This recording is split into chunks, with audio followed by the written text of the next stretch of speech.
Japanese people are very private, except they're not at all. Like, I've never in my life had to share so many details about myself to random strangers or even my coworkers than anywhere. And listen, I have put my life in people's hands all over the world. And I think I was a little under the impression, right, that people were private here. But it turned out, yeah, culture shock. Once again, I was lied to. Can't make assumptions about people because everybody's different. Hello, and thank you for clicking on my video. My name is Tori. I'm a writer and a traveler, and I make videos about Japan and living in Japan. This is a new channel here on YouTube, so I really appreciate you subscribing, and please tell me about yourself in the comments. I really love to hear from you. Following is a story of my experience going to the doctors in Japan from somebody who is afraid of doctors and hospitals.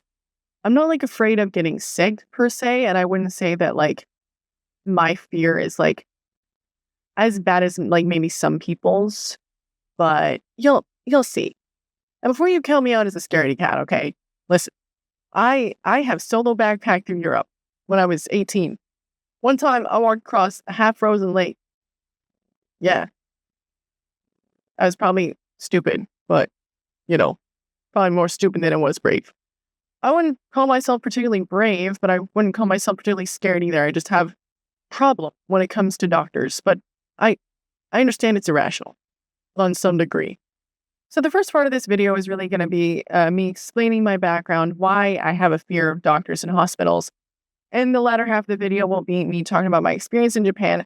So if you would just like to skip to, doctors in Japan, please go ahead, feel free to do that. But let's get started.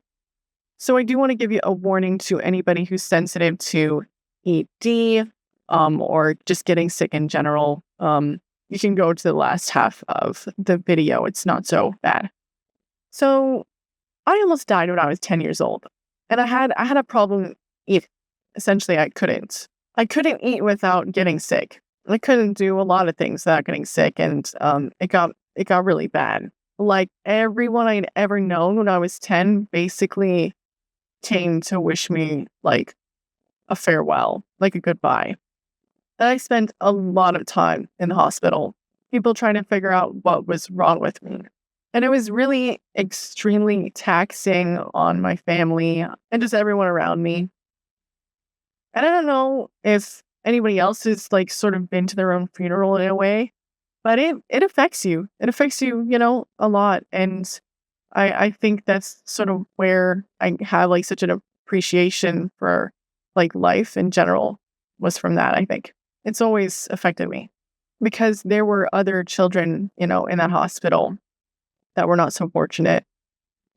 And I know some people may have near-death experiences later in life, but I was 10 years old when it happened to me. And it was prolonged. It was really slow. And I think since then, I've always hated hospitals. But my, I guess, fear of doctors sort of came gradually later. It was a learned thing. Because after leaving the hospital, I just kept getting terrible experiences. I would have muscle problems when I was younger because I was skin and bone.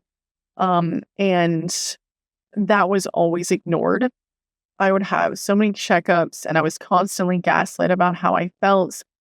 If I took a medication that was, tasted so horrible and make me get sick, nobody listened to me. They said I was just pitching a fit and just being a kid. And it's even if that were true, it means that I can't take medication that they were suggesting. So there was never, there was not a lot of times where it was solution oriented. It was more just blaming me for having problems. And I was constantly told things yeah, it's all in your head. It's all in your head. And eventually they really took me seriously. So they looked further than just my brain, and not saying that it was all in my head, and things worked out after that. So I get cured. I stopped going to the doctor for a really long time, and my mom can't really afford it anyway. So I was like, cool, win-win. Don't want to go. But after many years, I'm an adult. I need checkups. I go to the doctor and I'm like, Tori, listen, it's not going to be the same. Like, you're an adult now, you can advocate for yourself. And what's the worst that can happen? Like, it's going to be all right. So every time I go to the doctor, I'm always ignored. I'm constantly gaslit. I'm not taken seriously when I talk about like what I want in my life.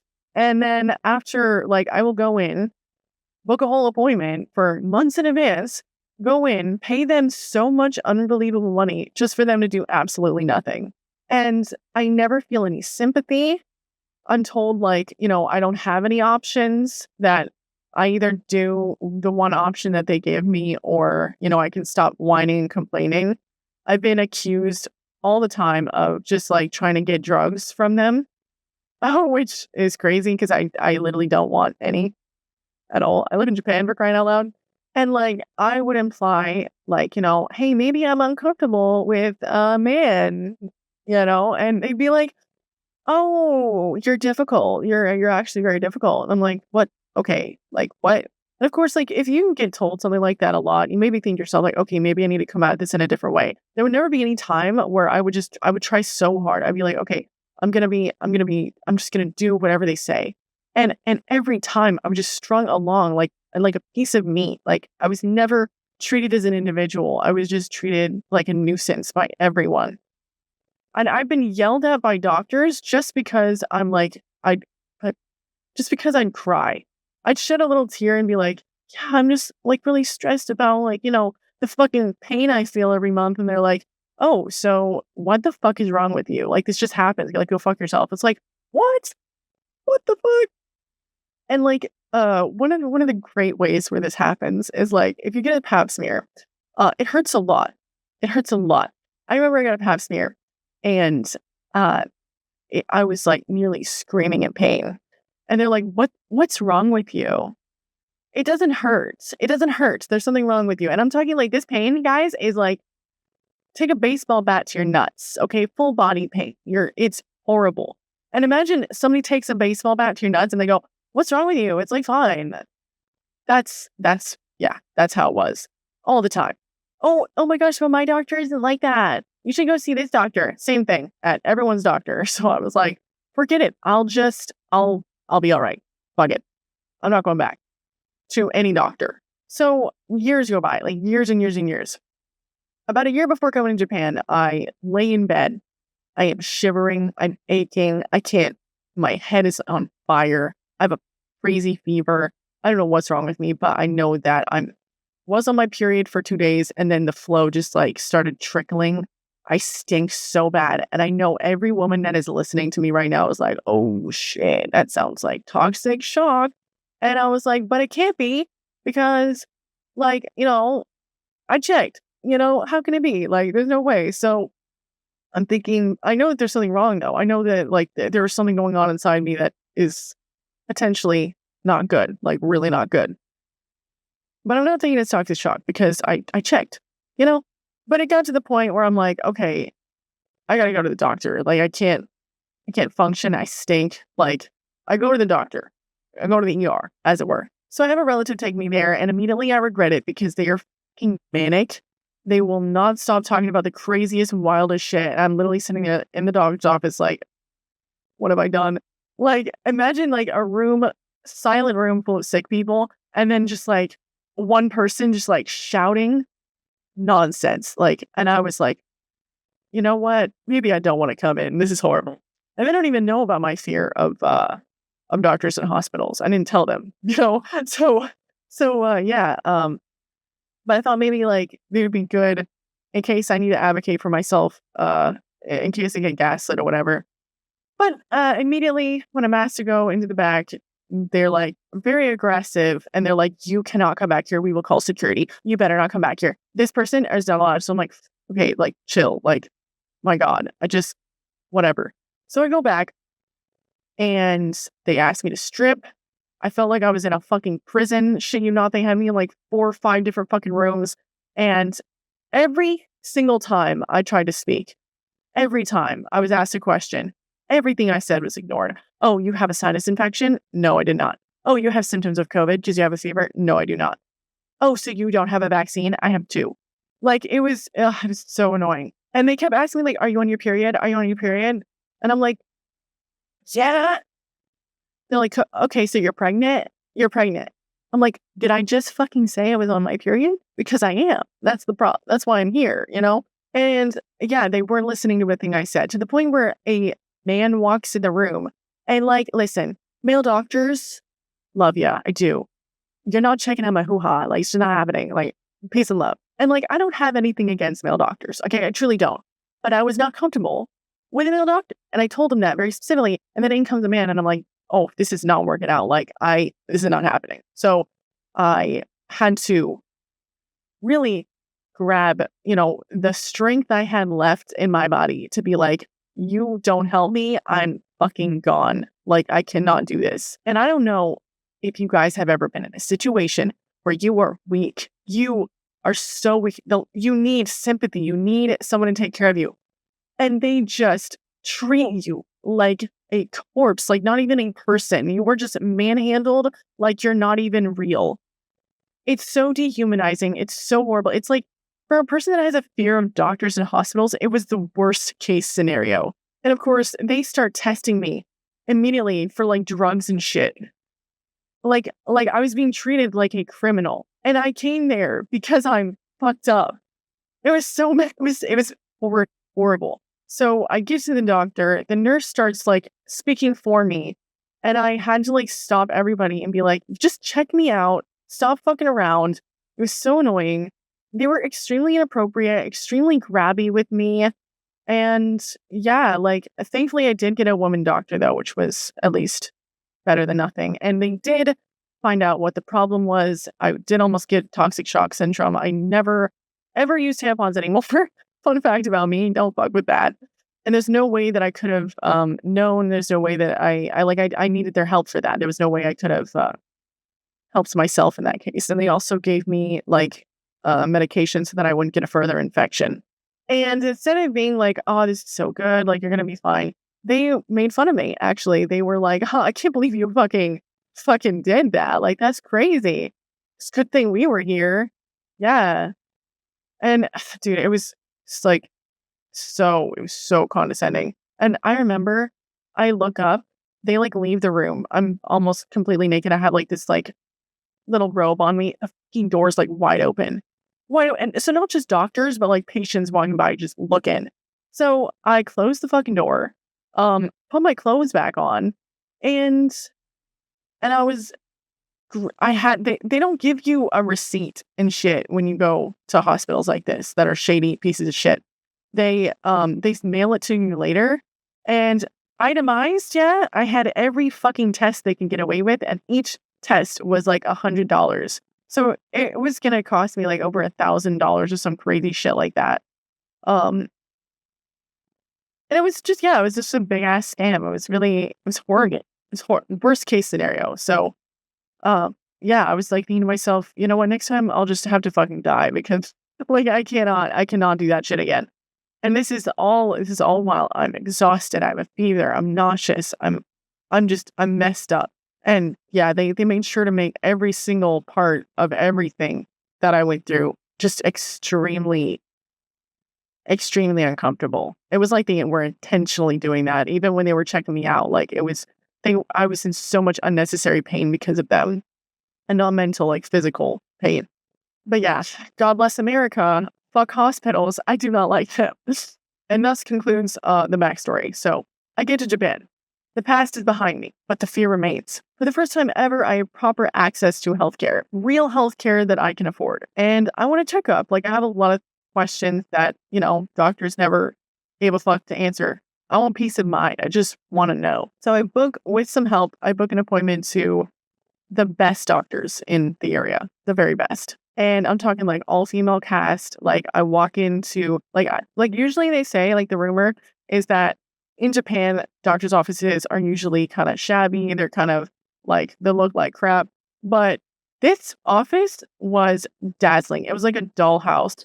And I have sort of been primed to already think that they're going to gaslight me. Like, I feel like I'm overusing the term gaslight. Like, I am sort of primed to advocate for myself wherever I go when it comes to being the doctor. But anyway, I'm like, I'm going to go in there with the suit on. I mean business. I'm so ready. And I booked them too because they spoke English. And I suppose it wasn't such a big requirement for me. But, I was already stressed about going to the doctors and, you just kind of need to know what's going on, like in, yeah, your native language to really understand it if you're not learned in such language like me in Japanese. But unfortunately, when I got there, the English was not 100%. I'll say that, and it was pretty stressful. And if you don't know this, the Japanese language is almost entirely passive, and I imagine like with a doctor, it's even more passive because even in English, doctors tend to use passive voice a lot. So I guess immediately off the bat, I was pretty defensive. I would say I was like, really like, no, I this is how I feel. Like this is what it is. Like, I really want help with like this specific thing. And I'm used to that already. So yeah, I feel like though, because of my nerves, because of how stressed I was, like I probably came across as pretty aggressive. But it was my feelings and like my obvious like stress and anxiety was definitely like acknowledged, and I was not ready for that. I will say, and I don't mean acknowledged in a bad way. I feel like they were extremely professional with me, extremely kind and empathetic and sympathetic towards me. And again, I was not used to that. So when they start saying, I guess, oh, well, maybe you're stressed. Oh, well, maybe it's this. Maybe it's, not what you're saying, like not that bad. I was kind of like, oh my gosh, I'm being gassy and this is fucking horrible. Oh my God. But then, like, as, time went on and they were so nice, I was not being treated like, a piece of meat, a piece of like a corpse being dragged around. Like, I was a real person to them, a real patient to them. I realized, like, oh, it's not so bad. Oh, wait a minute. Like, and immediately I started getting answers to questions that I have been thinking of wanting answers to for fucking years. And within 5 minutes of me being in there, I was getting answers. And, they were like, we want to test you. I was like, please, I would love that. Like they put into account the things that I wanted. And I've gotten used to like not telling doctors my like life plans, what I want to do. Because nobody takes me seriously. They're like, oh, well, you're going to change your mind about everything in your body anyway. So fuck you. I was really like surprised when like my decisions were taken into account. And I was like, damn.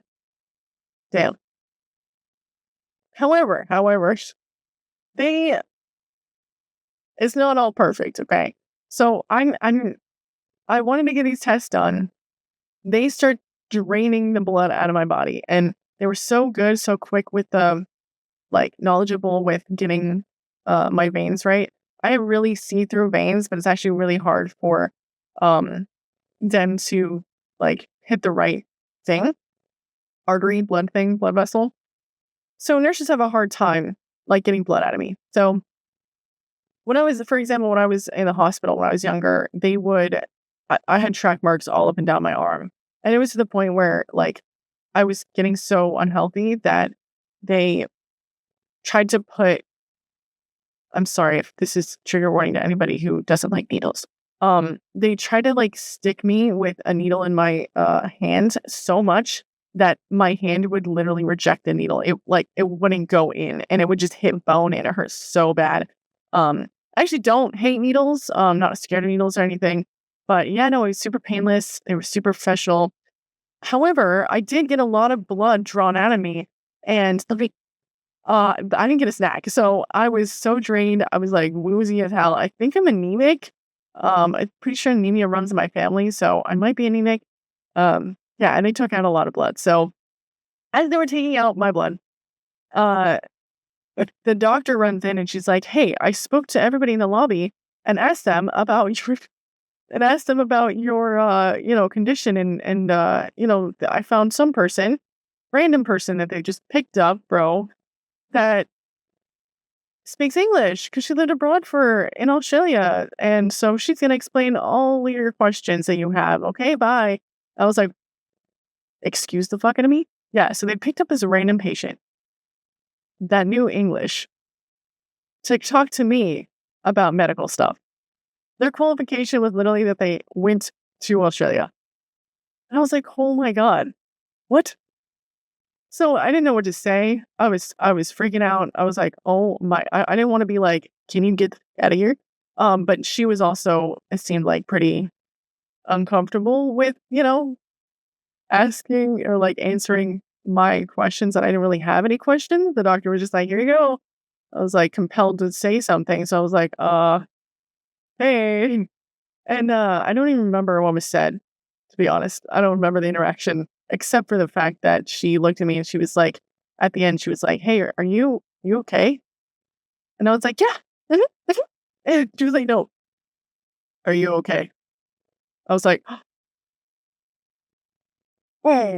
And I had to sit there and think about it. I was like, "No." Like, and that's when I realized. I was like, "Oh my god." Like, they have been treating me so well, and I've been so on edge. Like, literally, when they were checking me out, my hands were in fists. I was like, my knuckles were white and I was stiff. My fingers were stiff because of how much I was squeezing my hands. And yeah, and there was absolutely no pain. It was all painless, everything. And that was the first time ever. And I realized, like, oh my God, like, I really have been gaslit this whole time. Like, it really didn't have to be so painful in the States. Like, it didn't have to be so horrible going to the doctors. So, but at the same time, I also didn't want everybody in the damn lobby to know my business, you know? So, yeah, it was really weird. And I do think that, like, if you live in a foreign country, you have to have endless patience, endless, because you will be tested, you'll be tried, you know what I mean? And, like, I honestly, though, I do like to imagine that if you're like, if this scenario ever happened in America, if you can imagine, like, somebody walks out in the lobby of a doctor's office, and they're like, "Hey, does anybody speak, like, Portuguese? And a Portuguese patient, this is their problems. Anybody wanna help me out?" Like, that would, oh my god, would never happen. That would be so illegal. So, yeah. Yep, crazy. And there were definitely times too where I was thinking to myself, like, "You know what? I'm being aggressive, I'm being weird, they're gonna hate me, and I should just leave. I should just apologize and leave. And you know what? I don't need to be checked up. I'll just pay and go." Like, when you have fear and yeah, like, an anxiety of that kind, it's like, oof, you'll do anything to get out of it. But I was really keeping it together, guys. I was doing my best. And in the end, like, they were so nice, they were so understanding, and I learned a lot. I learned a lot. But it didn't end there. You see, I had to go to the pharmacy, and the pharmacy, they were not so nice. They were not so understanding. Because I had just had a lot of blood removed. I hadn't eaten whole day. I should have said something. I should have been like, "Oh yeah, so I haven't eaten today." So I was stuffed. And I probably looked drunk as hell when I was like stumbling into this office. Like, I have a mask on, can barely breathe. And um, in Japan, people talk all the time about bureaucracy. There's a lot of bureaucracy. And I all of the fucking things that I learned about Japan, it just left me. I forgot everything. I was so impatient. I was like, I had money out, and money, you don't really like leave a bunch of money out, just like wave it around, in Japan. And I was like wobbling, throwing it on the floor accidentally. I'm like, oh, oh, and I was like, talking to people on the phone. I was like trying to like get my life together. I was like, and and they were not kind, not forgiving, I would say. And it wasn't even so bad. It wasn't to the point where, they were mean to me or anything, but I got a very cold, like, not very sympathetic response. And maybe it was justified. I mean, I was sitting there like listening for 10 minutes, like standing up, listening to this woman speak at me in Japanese, a language that I don't know.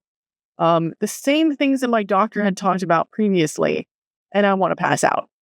So I was impatient. They were impatient, and needless to say, they did not say goodbye to me when I left. But yeah, it did not feel nice. I will say, and I will talk a little bit too about Japanese privacy, because I mentioned that in this video. Um, yeah, in Japan, your job is actually legally required to check up on you and your weight. So you have to get a checkup with your weight, and your work will know about it. It's sort of a way, like, the intention behind it, that many people wouldn't understand unless you research it like I have. But the intention behind it is your job is supposed to take care of you in many ways. And they've used weight as a way to indicate your health, right? Because if you have, like, if you're very overweight, it can lead to a lot of health complications and problems.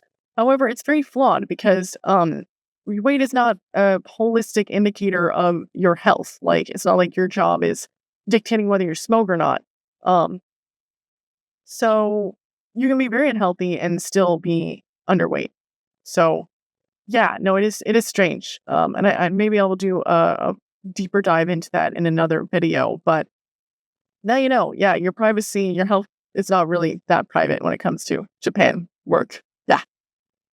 And if you're overweight, you won't get fired. It's actually really, I say you won't. I don't know you won't. You may. I can't be responsible for that generalization. But typically in Japan, actually, it's quite hard to get fired, especially from certain companies, which is kind of goes against like what people think about when they think like, oh, but Japanese work culture is so horrible.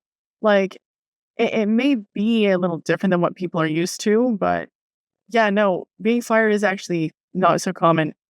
They may bully you until you want to quit, but yeah, firing. No, because jobs in Japan are actually like, that's why, people will stay at a job for a long time is because it's stability. But they can pressure you, right, to lose weight. There has been some crazy stories about how jobs have pressured their employees to lose weight. And again, if you're interested in that, I can go into it in another video in the future. All in all, I spent about Ichiman, which is 10,000 yen, which it used to be in the past that like for every 100 yen, it was $1. So that it would have been around like $100, which is pretty expensive, to be honest. But with the yen being so horrible as it is right now, like an all-time low, right? It was like all-time low back when it was better. And now it's even more an all-time low. So that's about $64. Ichiman is about $64, which is not bad considering I also got medication and all of the checkup stuff that I got. And I'm not really sure like if they accounted for my insurance, like I need to check that. But yeah. And like I said, I also like made sure that I got like the best doctors. So I went the full mile, the extra mile for that. And I gotta say, like, after wobbling around like a drunk person, after getting my blood taken, I did feel pretty bad. Like I felt a little stupid. Like there are so many times where I'll make so many mistakes every day. I've been here 5 months and I make so many damn mistakes. And yeah, I learned from my mistakes, but sometimes, you just forget. You just not like you have to be on sometimes. And when something is not natural to you, you can be off like how I was. And I felt so, I guess, bad because I'm like, oh, what was I thinking? But every time I feel bad, I think about how I got summa cum laude, graduated summa cum laude. That's right. Would some person graduate summa cum laude? I don't think so. Yeah. Never mind what my subject was, but and I do recommend if you go anywhere, okay, to Japan or any country, have a backup of like, if you feel dumb, you can just pull this out of your pocket and be like, I did that though. I did that cool thing. So if you don't have that cool thing and you're in Japan, go ahead and do that cool thing. Do something that you are proud of. And yeah, that always helps me out when I feel inadequate or small. But also, right, it's this you gotta have this balance of like ego in check, but also be confident. Yeah. Navigating that balance can be difficult at times, but it's a lifelong journey. Keeping your ego in check and also being confident in oneself. And a great place to start is empathy, as always. I would just say, yeah, give people the benefit of the doubt as usual, guys, okay? Including yourself. And whenever I feel like a wuss, because a doctor freaks me out and scares me, I'm like, you know what? I survived Amsterdam. That's right, okay? And I barely blinked an eye, okay? Does a scaredy cat do that? No. But that brings me to the end of this video. If you liked it, please subscribe, please like, and please leave a comment. As I said, I really love listening to you guys, your stories. And please maybe send this to somebody who is afraid of doctors or hospitals or maybe is kind of nervous about going to a doctor in Japan, or would just like to know a little bit more about going to a doctor in Japan. Hopefully, it was enough moral support, for you to maybe get you through it if you have to go to the doctor. And if you would like to help me grow here on YouTube, as I am a new YouTube channel, yes, please like and subscribe. What is the fear of doctors? Fear of doctors. Iatrophobia, or the fear of hospitals.